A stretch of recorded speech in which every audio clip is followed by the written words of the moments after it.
WhatsApp anarratti ergite yoo masan taxi qabadhe dhaqe yeroo an dhaqu obboleetti wajjin dhalattee fi adaadaa isii malee wanni tokko mana keessa hin jiru isaan hin iyyanii achi booda ganaa barbaachutti kaalee silkii bitaa dawwallee mirga dawwallee mee silkii kana nurra haa kaftu silkii kana qataqqannee akera lafaa isiinu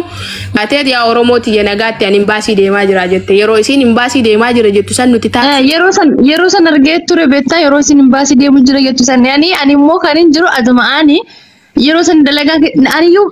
akkata san ta'etti liibii seenne bete viidiyoo na dhaqabe liibii nagarreessee liibira turte jechaan dhagaye malee viidiyoo arge silkii san tunu dhaqabachiise yeroo silkiin akkasi biizii godhaa jiru sani anaan haasa'aa jirti maal abbaa keetiin narra dawwalte buda maarra jette akkasi gizeen arrabsitu sani ana ka silkiidhaan irratti qataqqataa ture rabbi jedhi kottu jennaan ani hin dhufu obboleettiiti ya adara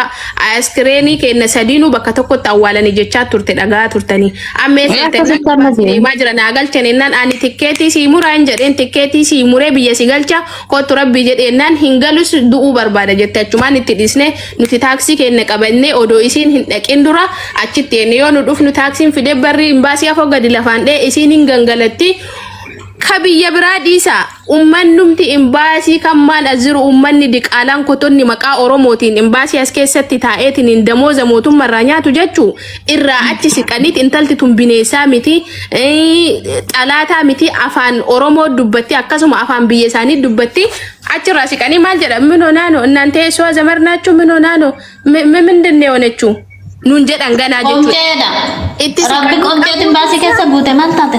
Maal waan boo'ichaan barreessaa namatti siqee nama qabee gammoojjii boo'ichaan ergina bilis akkaawuntiin gubataan ergina. Tokkina irratti shubtaan. Ibboo rabbi sinaa fuudhu maali ummanni keenya ummanni naqqaane rabbi jedhaati. Maaliif natti mee barreeffamumaan hayii jedhame hayii kan jedhu barreessaa maali? Dhugaa hundumaafuyyuu yaani ati ilma namaarraa galata hin barbaadini galanii rabbirraayi rabbiin jazaatan teessii faafiyaa falu. Maan ba'e malee galata ilma namaatirraa hin nama ta'uudhaaf yaa nama ta'uudhaaf qabeenya qabaachuun beekamtii qabaachuun miti nama ta'uudhaaf nama gargaaruuf namummaan kan kee qofti si gahaadha si galee namummaa kan kee qofaa sabboonummaa kan kee hedduu nama boonsaa eenyummaan kan kee hedduu nama boonsa maaliif yeroo sanitti somcatii sanatti dhaqqabdanii fuudhuu baattanii yookaan somcatii sana dhaqxanii fuudhuu baattanii takka galtee jirti takkaayyuu lubbuu si dhabdee jirti hundumaafiyyuu galanni rabbi haa ta'u fuutanii achi bakkaan si geettanii ammallee rabbi jajjabina si dhaqqu haa kennu. Rabbi namaa ergaa ammallee maal akka sodaataa jiru isinii galee fakkeenya haati isii yeroo baay'ee fidhamaa turte akkasuma immoo tuyyuu ammallee ijoollee xixiqqoon mana keessa jira ijoolleen xixiqqoon mana keessa jirtu suni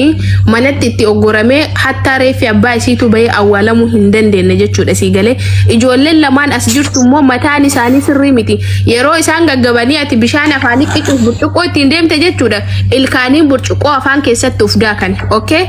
nama haga sadarkaa kanaa ga'e waan ta'eef akka miidiyaa irraa dubbatan kanaa miti wallaahi qaamaan bira dhadhee yoo argite jechuudha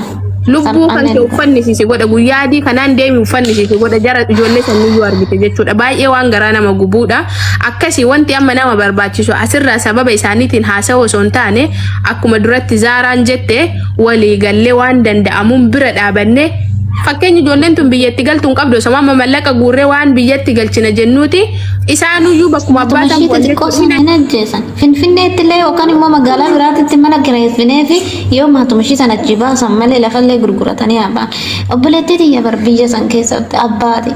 Ani wanti isheen nama rafteef sanitti godhaatii fooloo naa deebisa anillee fooloo isinii deebisa booda bira deema gara magriibaatti irratti waan isaan irra gaan hubachuudhaaf biratti deebi'a waan ta'eef laayivii nan isin sa'a meeqatti seenta rabbi jedhe galgala